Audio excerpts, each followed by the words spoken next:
ओम सर्वस्वरूपे सर्वेशे सर्वशक्ति समन्विते भयभस्त्राहिनो देवी दुर्गे देवी नमोस्तुते। नमस्कार, स्वागत है आपका। मैं आचार्य विक्रमादित्य आपके साथ हूं और आज का विषय हमारा है कि मिथुन राशि वालों के लिए दिसंबर का आरंभ काल क्या कुछ खेल खेलने वाला है।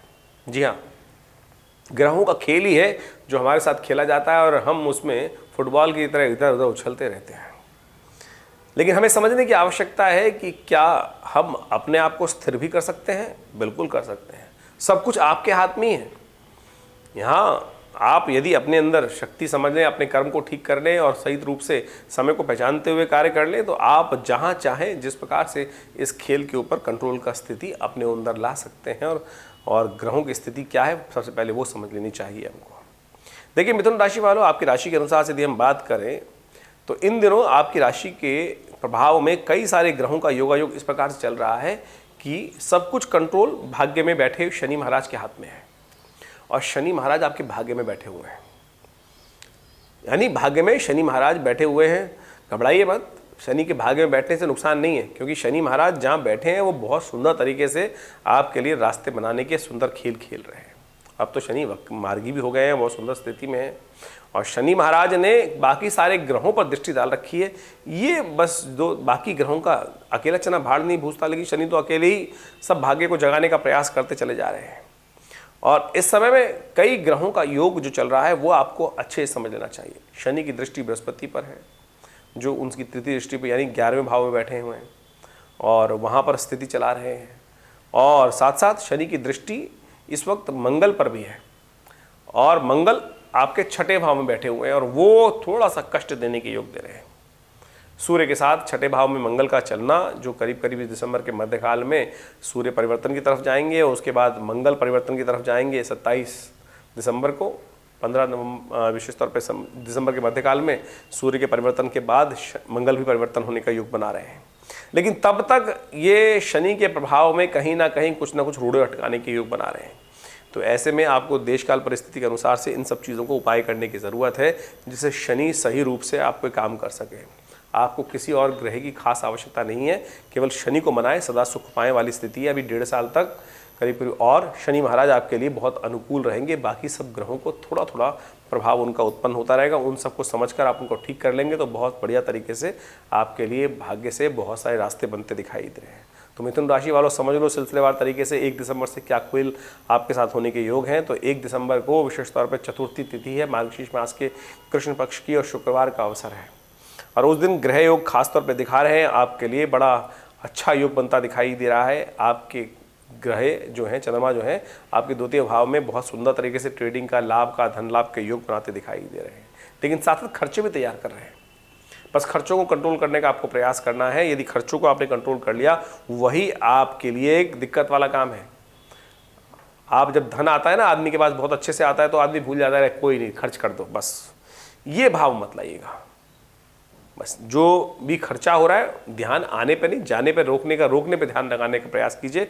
ये आपके लिए सबसे श्रेष्ठ उपाय है। और यदि अपने माता जी के आशीर्वाद से आप लेकर समस्त कार्य करेंगे तो आपके लिए माता जी का आशीर्वाद, आपकी माँ का आशीर्वाद बहुत कल्याणकारी योग बनाने वाला है। ऐसे में चांदी का धारण करना, विशेष तौर पर चावल का दान करना, ये कुछ उपाय हैं जिनको कर कर आप अपने कष्टों को दूर और करने के योग बना सकते हैं। साथ साथ सर्वार्थ सिद्ध योग भी विद्यमान है इस दिन, जो सूर्य उदय से लेकर शाम के करीब करीब 4:45 बजे तक विद्यमान रहेगा। यदि कोई नया कार्य आरंभ करना है तो इस समय कर सकते हैं। लेकिन फिर भी चतुर्थी तिथि है और इस दिन चतुर्थी रिक्ता तिथि मानी जाती है। इस दिन नए कार्यों को आरंभ करने से बचना चाहिए। लेकिन सर्वार्थ सिद्ध योग है, बहुत आवश्यक हो तभी आप करने का प्रयास कीजिएगा, नहीं तो नए कार्य अगले दिन के लिए टाल दें। 2 दिसंबर की बात कर लेते हैं। ग्रहों के दृष्टिकोण से शनिवार का अवसर, पंचमी तिथि, ग्रह योग जो आपकी राशि के अनुसार से बने हुए हैं अच्छे बने हुए हैं और बहुत सारे कार्य आप करने के योग बना पाएंगे। लेकिन जो भी कार्य करें, आप एक बात का ध्यान रखते हुए कार्य करना है कि उसमें अपने धन आने के रास्ते बनने हैं, जाने के रास्ते रोकने का प्रयास करना है। क्योंकि इन दिनों जो ग्रह चल रहा है आपका, जो खर्चे ज़्यादा कराने का प्रयास कर रहा है, बस इसको कंट्रोल करने का आप यदि प्रयास कर लेंगे तो बहुत सुंदर आपके लिए रहेगा। तो इस सब चीज़ समझते हुए कार्य करें तो अच्छा है। शनिवार का अवसर है और शनि आपके तो बहुत अनुकूल चल रहे हैं। तो ऐसे में कोशिश ये करें इनको और ठीक करने का प्रयास कर लीजिए। पीपल के पेड़ के पास जाकर पीपल पर थोड़ा जल डालिए, प्रदक्षिणा कर लीजिए, तो देखिए सुंदर तरह से लाभ के योग बनेंगे, कल्याण के योग बनेंगे।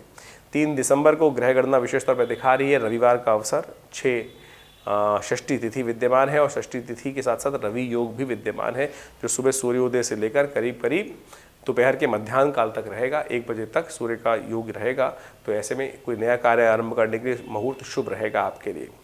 ग्रह गणना आपके लिए जिस प्रकार से हमने आपको बता रहे हैं वो अच्छी है, सुंदर है और आगे बढ़ने के योग प्रशस्त करते दिखाई दे रही है, लेकिन स्वास्थ्य के मामले में थोड़ी दिक्कत दिखाई देती है इन दिनों। ज़बरदस्ती आपकी राशि के अनुसार से हम बात करें तो थोड़ी सी वीकनेस, अननेसेसरी की टांगों में दर्द, थोड़ी सी वीकनेस, ये सब समस्याएं लगातार ग्रसित होने के योग दिखाई देते हैं। इसके लिए आपको खास तौर पे वायु को कंट्रोल करने का प्रयास करना चाहिए, मेथी दाने का सेवन करना चाहिए। थोड़ा सा मस्कुलर वीकनेस का आप शिकार हो सकते हैं, तो ऐसे में तेल का उपयोग करना बहुत अच्छा रहेगा। तेल का अच्छे से मसाज के द्वारा यदि तिल के तेल का उपयोग करेंगे तो उससे आपके वायु कंट्रोल करने में भी रास्ता बनेगा और शनि महाराज की कृपा से आपके लिए शुभ योग भी बनते दिखाई देंगे। शनि वक्त भाग्य जगाने का प्रयास करें और तिल के तेल का संबंध उन्हीं के साथ है। पूरे शरीर पर गर्म तेल का मर्दन करना यह आपके लिए एक शनि का उपाय ही है, जो आपके स्वास्थ्य को भी ठीक करने के योग देगा। इस वक्त जो बन रहा है योग, उसके अनुसार से आपको अवश्य इसका लाभ लेना चाहिए। बात कर लेते हैं 4 दिसंबर की, सोमवार का अवसर और सप्तमी तिथि विद्यमान है। इस दिन सुबह सुबह करीब करीब 8:45 बजे तक भद्रा भी विद्यमान रहेगी, जो नए कार्यों में आरंभ करने में विघ्न उपस्थित करेगी। तो 9, 8:45 के बाद ही नए कार्यों को हाथ में लेने का आपको प्रयास करना चाहिए। ग्रह आपके लिए सुंदर योग बना रहे हैं, अनुकूल योग बना रहे हैं, लेकिन कुछ फालतू के काम आपके जेब में पड़ते दिखाई दे रहे हैं, उनसे बच लिए तो बहुत सुंदर रहेगा आपके लिए। धन लाभ की स्थिति प्रबल रूप से बनती दिखाई दे रही है, अच्छे योग बनते दिखाई दे रहे हैं, लेकिन बस एक बात का ध्यान रखना है जो हमने आपको बताया, बेकार के काम जो आपके पल्ले पड़े उनसे बच के काम करने का प्रयास कीजिए, नहीं तो धन लाभ की स्थिति बेकार हो जाएगी सारी की सारी। इस बात का ध्यान रखते हुए कार्य। सोमवार का अवसर है, कोशिश है भगवान शिव के मंदिर में जाकर सुबह सुबह उनका आशीर्वाद लें, उनका अभिषेक करें और फिर कार्य में लगे अपने। 5 दिसंबर को मंगलवार का अवसर, अष्टमी तिथि विद्यमान है और ये अष्टमी तिथि बेहद खास है, साधारण तिथि नहीं है। अष्टमी तिथि जो है काल भैरव अष्टमी के रूप में जानी जाती है। मार्गशीर्ष मास की जो अष्टमी है कृष्ण पक्ष की, काल भैरव अष्टमी के रूप में विद्यमान होती है और कहा जाता है कि इसी दिन से भगवान शिव की शिवलिंग के रूप में आराधना आरंभ हुई थी। कथा के अनुसार से जिस प्रकार से भगवान विष्णु और भगवान ब्रह्मा में आपस में विवाद हुआ और कहा जाता है कि संपूर्ण रूप के संसार में वो भ्रमण करने निकले, और जानने के लिए एक बार विशेष तौर पर कहा जाता है कि भगवान विष्णु के जब आराम कर रहे थे, कथा के अनुसार से बहुत सुंदर तरीके से योग बना कि ब्रह्मा एक बार उनको इच्छा हुई कि संसार को भ्रमण करके देखा जाए कि जो हमने सृष्टि रची है वो कैसी है। तो जहाँ जहाँ ब्रह्मा जी जाते थे सब उनकी आराधना करते थे कि संसार जो विशेष रूप है ब्रह्मा जी आए हैं, संसार के पिता हैं, परम पिता आए हैं और उनका स्वागत हो हर जगह। तो जहाँ भी जाएँ, जिस लोक में भी जाए, सब लोग उनको परम पिता कह के स्वागत करते थे। भ्रमण करते करते कहा जाता है कि वो विष्णु लोक भी पहुँचे। भगवान विष्णु शेषशय्या पर विश्राम कर रहे थे, तो ब्रह्मा जी को बड़ा विचित्र लगा कि जब कहा जाता है कि जब सब जगह हम लोग जाते हैं और सब जगह सम्मान होना शुरू हो जाए और एक जगह कहीं ऐसी जगह पहुँचे कि जब कोई हल्का सा वो भाव ना हो तो फिर मन को दुख होता है। तो वही स्थिति ब्रह्मा जी की हुई। भगवान विष्णु शेषशय्या पर विश्राम कर रहे थे तो ब्रह्मा जी बोले, अरे विष्णु उठो, तुम्हारे पिता आए हैं। तो भगवान विष्णु को बड़ा अजीब लगा कि भाई मेरा पिता, कौन मेरा पिता? बोले ब्रह्मा जी आप हमारी नाभि कमल से उत्पन्न हुए हैं। भगवान विष्णु की नाभि कमल से कहा जाता है कि भगवान ब्रह्मा उत्पन्न हुए थे। तो अब ब्रह्मा जी तो उस भ्रम में थे कि संसार पूरा उनको परमपिता कह रहा था और यहाँ विष्णु जी उनकी उठकर स्वागत नहीं हुआ और ब्रह्मा विष्णु जी ने कहा कि आप तो हमारी नाभि कमल से उत्पन्न हुए हैं। तो बहुत विवाद बढ़ा, तो सबको बुलाया गया, वेदों को बुलाया गया, समस्त ऋचाओं को बुलाया गया, समस्त सप्त ऋषियों को बुलाया गया। तो पूछा गया भाई कौन बड़ा है हम में से, भगवान विष्णु बड़े या भगवान ब्रह्मा बड़े? किसी ने कोई जवाब नहीं दिया। तो अंत में निर्णय हुआ कि युद्ध हो जाए, जो युद्ध में विजय को प्राप्त करे वही बड़ा माना जाएगा। तो कहा जाता है कि संसार की 2 पराशक्ति आपस में जब युद्ध के लिए लड़ी, उपस्थित हुई, तो एक बीच में ज्योतिर्मय स्तंभ उपस्थित हुआ जो आकाश और पाताल में बढ़ता चला गया। ज्योति स्तंभ था वो। दोनों के मुख से एक साथ निकला कि ये क्या? आकाशवाणी हुई कि जो इसका ऊपर और जो इसका पाताल पता लगा लाएगा वही बड़ा माना जाएगा। कहा जाता है कि भगवान ब्रह्मा बगुला बनकर ऊपर उड़ते चले गए और भगवान विष्णु जो थे वो वराह रूप धारण कर उसकी गहराई का पता लगाने के लिए नीचे चलते चले गए। बहुत कालांतर समय निकल गया जब नहीं पता लगा पाए तो कहा जाता है कि वापस आकर भगवान विष्णु वहीं विराजमान हुए, और भगवान ब्रह्मा जब उड़ते चले जा रहे थे आकाश में और ऊपर और ऊपर और ऊपर, तो ऊपर से कहीं से कहा जाता है कि एक पुष्प नीचे कहीं से आ रहा था, तो ब्रह्मा को लगा ये पुष्प ऊपर से ही आया होगा कहीं से, तो वो गवाही के तौर पर उन्होंने अपनी चोंच में उसको दबा लिया, बगुला बन के उड़े थे ऊपर, और फिर वापस बोले चले हम वापस चलते हैं, बहुत समय हो गया उड़ते उड़ते, इसका कोई पता ही नहीं चल रहा है, ना अंत ना पता न था लग रही है, ना अंत पता चल रहा है कहाँ तक गया है। तो ऊपर से कहा जाता है कि नीचे पहुँचे, भगवान विष्णु कहे, पूछा उन्होंने से, भगवान विष्णु ने, अरे पता लगा लाए ब्रह्मा जी? फिर आप बोले हम तो नहीं पता लगा पाए। तो कहा जाता है कि ब्रह्मा जी ने मिथ्या भाषण किया और करे बोले हाँ हम पता लगाए, ऊपर से ये पुष्प लेके आए हैं। और जैसे ही जिस मुख से ब्रह्मा जी ने 5 मुख से एक मुख से बोला था कि मिथ्या भाषण किया था, वो तेजोमय जो स्तंभ था वो फटा, और भगवान शंकर त्रिशूलधारी वहाँ से निकल कर गए और कहा कि परम पिता होकर मिथ्या भाषण करते हैं, उनका सिद्ध छेदन कर दिया गया। उस दिन से ब्रह्मा चतुर्मुखी हो गए, और लेकिन भगवान शंकर के हाथ में वो ब्रह्महत्या चिपट गई।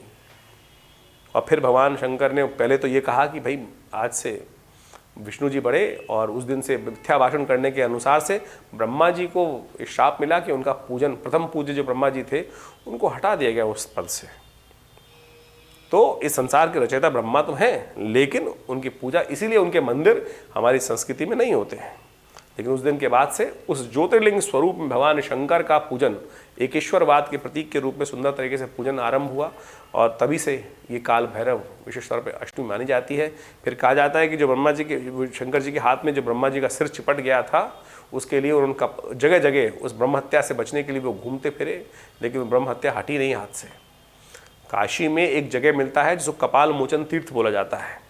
कहा जाता है भगवान शंकर ने जब वहाँ आके स्नान किया तो वो ब्रह्म हत्या उनके हाथ से चिपटी जो हुई थी वो अलग हुई वहाँ से, तब से वो उस तीर्थ का नाम कपाल मोचन तीर्थ पड़ा, और वहाँ पर विशेष तौर पर ब्रह्म हत्या जैसे पाप से भी मुक्ति प्राप्त करने का रास्ता बनता है। तो कहने का जो कथा का सार है कि इस दिन काल भैरव जयंती जो है वो बहुत सुंदर है। भगवान शिव का स्तवन सुंदर तरीके से काशी और समस्त क्षेत्रों में किया जाता है। आज भी सब लोग यथाउचित भाव से भगवान का स्तवन करें। हमने भी विवेकानंद योगाश्रम में ये सुंदर कार्यक्रम रखा हुआ है कि जो इस दिन विद्यमान रहेगा आश्रम पर, और सुंदर तरीके से इसमें काल भैरव यज्ञ रखा गया है। भगवान शंकर के विभिन्न मंत्रों का यज्ञ रहेगा जो शाम को 5 बजे से आरंभ होगा, और उसके बाद रात्रि में करीब करीब सुंदरकांड का पाठ रहेगा जो मंगलवार, प्रथम मंगलवार के दिन आश्रम पे होता ही है।